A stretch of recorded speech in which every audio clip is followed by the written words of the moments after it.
Alright mga kababayan, isang mapagpalang araw po sa inyo lahat. Ngayon po ay araw ng Lunes. Pecha 3 na ba mga kababayan, Nobyembre? Okay, good morning po sa inyong lahat. Ito po mga kababayan, pag-usapan natin ito, patulan natin ito. Itong mga isang DDS na naman na taga Davao, ang may sinasabi ng mga ah, kung para sa akin pwede ito hindi paniwalaan, pwede paniwalaan. Kahit ano ang pananaw natin dito sa kanyang sinasabi na patungkol kay Basti Duterte at sa Malacanang, para sa akin lahat pabor ako. Pabor ako, wala akong pwedeng itulak o kabigin. Pag-usapan natin ito mga babayan. Pero siyempre dahil mga ilang minuto itong pag-uusapan natin, ita-translate ko po sa Tagalog itong sasabihin niya. Dahil sinasabi niya dito mga babayan, si Basti Duterte daw ay sisibakin ng Malacanang dyan sa pagka-mayor sa Davao. Para sa akin, kung totoo man yan, okay. Approve. Kung hindi rin totoo, sinungaling sila. Di ba? Parang naglalaro po dyan sa lahat po ng kanya sasabihin dito ay mukhang papabor sa atin pag-uusapan. Okay, dahil umaga po ngayon, siyempre, may kape ako dito. Ito, may lamisa-lamisa na ako dito sa gilid. Kaya, kape muna tayo.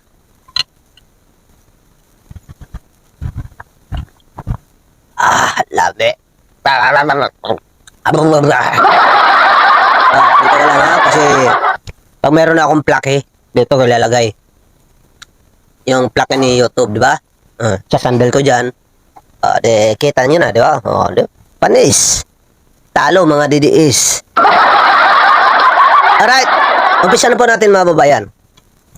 Nakikita nyo po ba ito? Ayan. Isa pong DDS na ito ang ating pag-uusapan. Bisaya po ito, pero translate po natin sa Tagalog.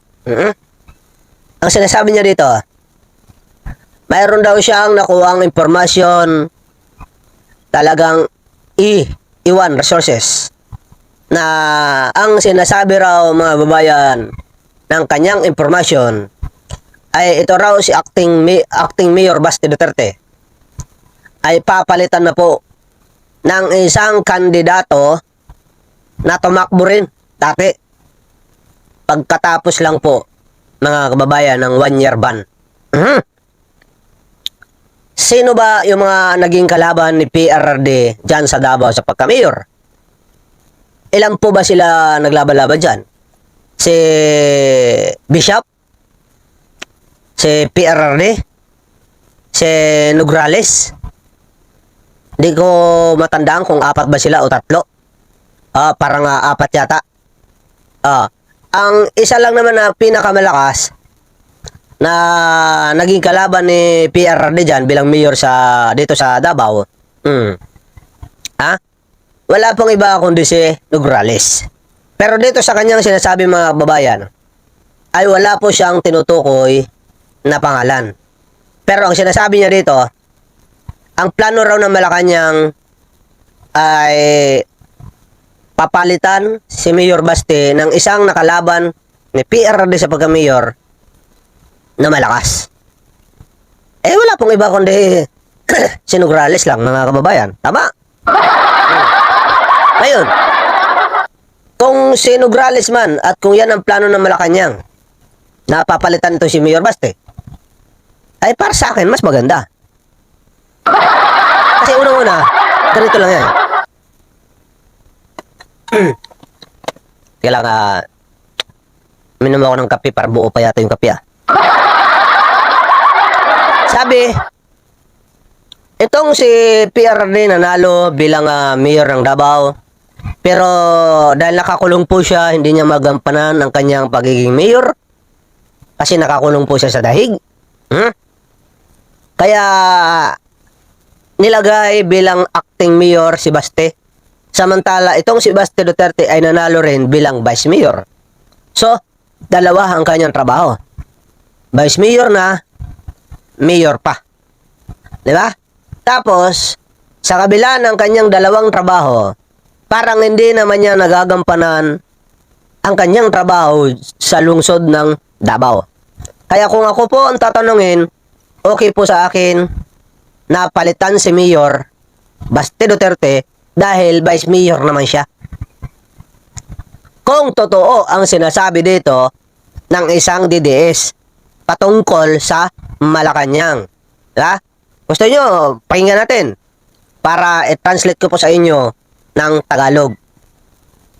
Nga ang Malacanang karon na ay ginaluto diri sa Davao City. Ang akong impormasyon nga nakuha nga paningkamutan sa Malacanang nga ideklara nga illegal ang pagpundo o paglingkod ni Vice Mayor Basti Duterte isip acting mayor. Kung sa Tagalog pa mga babayan, gagawin daw ang lahat ng Malacanang na palitan si acting Mayor Basti Duterte kasi raw po illegal ang kanyang pagiging acting mayor. Yan ang sinasabi niya kung sa Tagalog. May nakuha raw siya impormasyon. Okay. Para sa akin, kung totoo yan, mas maganda. Mas maganda. Tama lang po na illegal talaga. Kasi may vice mayor ka na eh. Tapos, mayor ka pa? Ano ka? Gahaman? Diba? Hindi naman po pwede yun. Mayor ka na, vice mayor ka pa. Kaya nararapat lang na iba dapat ang mayor at iba rin ang vice mayor para magampanan mo ang trabaho mo. Tuloy. Nga according to them dili mamahimo nga wala gyoy tinuod nga mayor sa Davao kay daghan ang mga function nga dili mabuhat sa usa lamang ka acting mayor. Imanin ninyo ni ha. Dahil marami raw ng mga function na gagawin kaya hindi raw kaya ng isang acting mayor lang. Correct. Kung totoo yung according to them. Sabi po ba nga? According to them.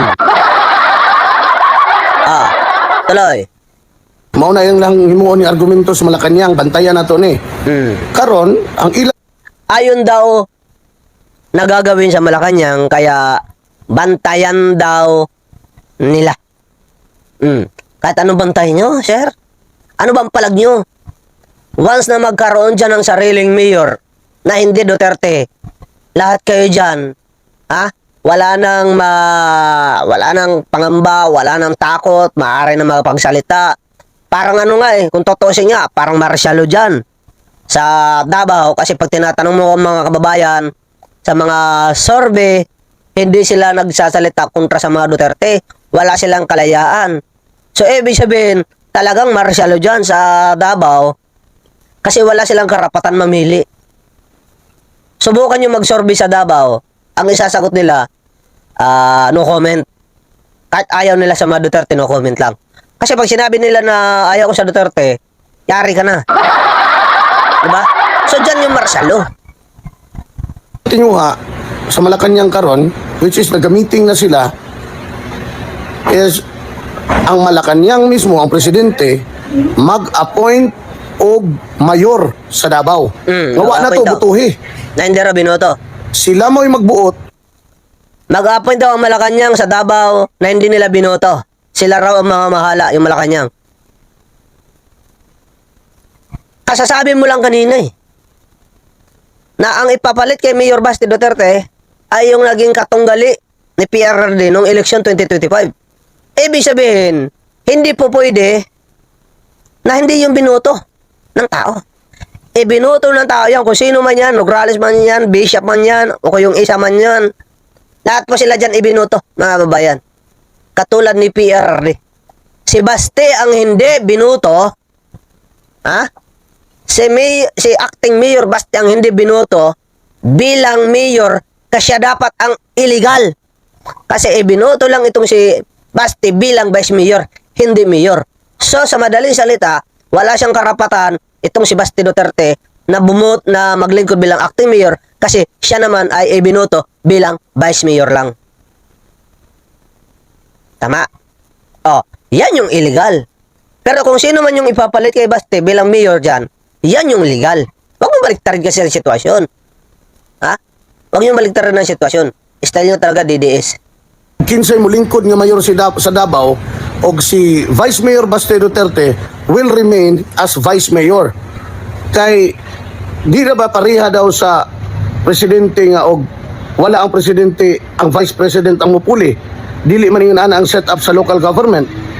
According to them, according to the source, nga gipaabot nganong karon lang, nganong wa nila buhata niadtong unang bulan pa lamang, ikaduhang bulan pa lamang, naibaw-an na to nga naa sila gipaabot nga tao nga ilang iluklok niya sa City Hall og kinahanglan og 1 year, maghulat sa og 1 year kay kining taong ilang ibutang sa City Hall ni dagan niadtong last election diri sa Davao. So kung So, kung, ang sinasabi mo dito, kung itong ilalagay, ipapalit kay Mayor Baste Duterte, ay yung tumakbo nung nakaraang eleksyon, nakalaban din ni PRRD.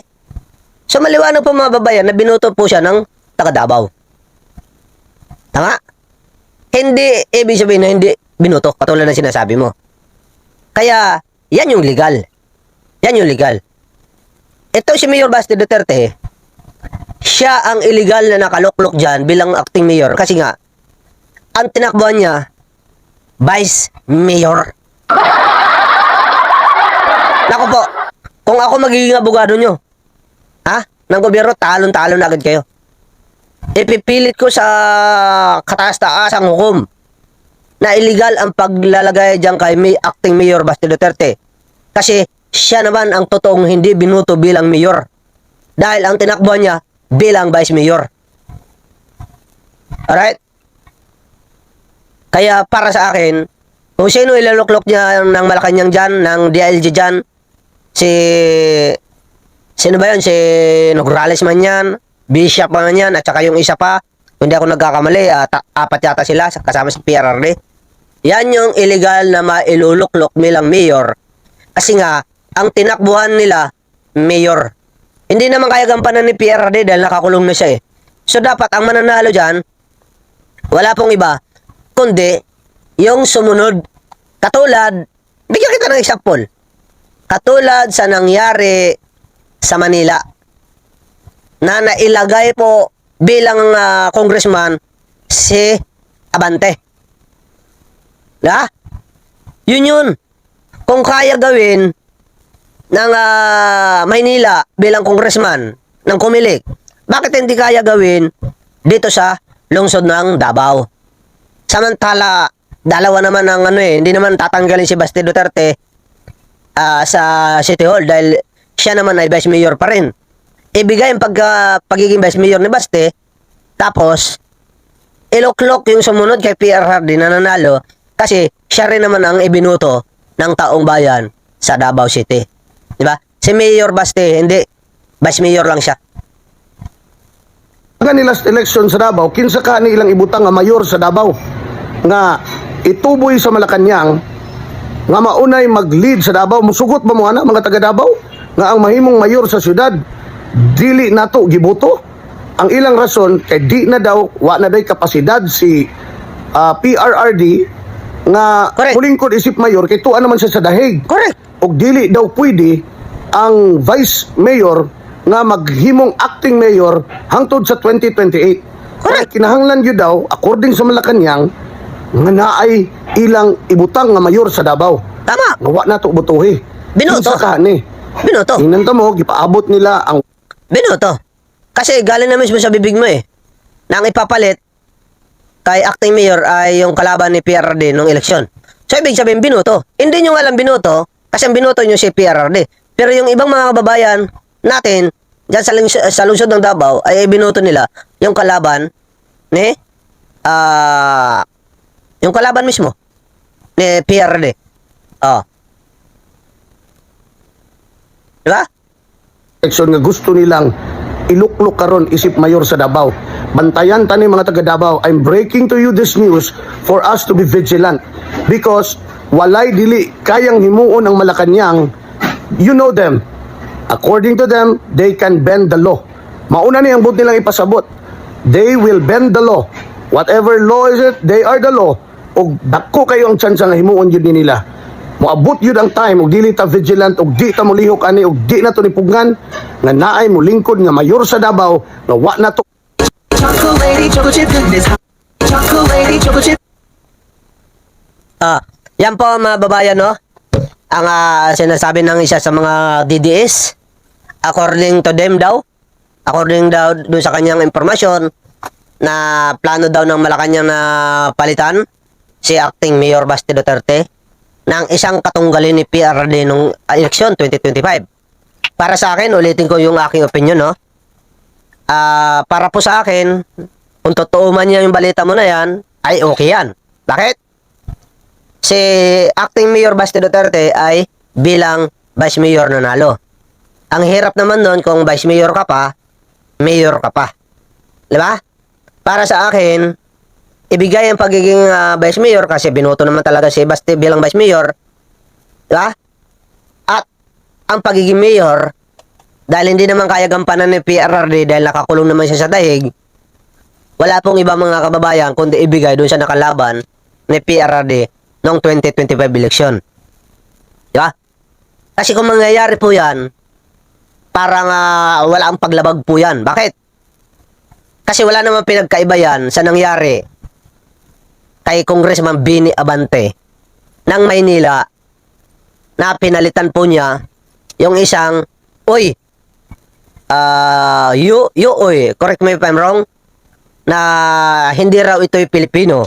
Kaya ang inilagay ng Comelec, wala pong iba kundi itong si Congressman Bini Abante. At hanggang ngayon po, kasalukuyan po siya mga babayan, ay nakaupo na po siya mga babayan. Alright? Walang pinagkaiba yan. Kung itong nilalagay pwede si Nograles, para sa akin okay yan. Walang paglabag yan. Kasi once na maging mayor na po si Nograles at hindi na po si Baste, kahit ano pa po ang kilos protesta nyo dyan, wala na kayong magagawa. Wala na. National na po ang nag-uutos, taas na po.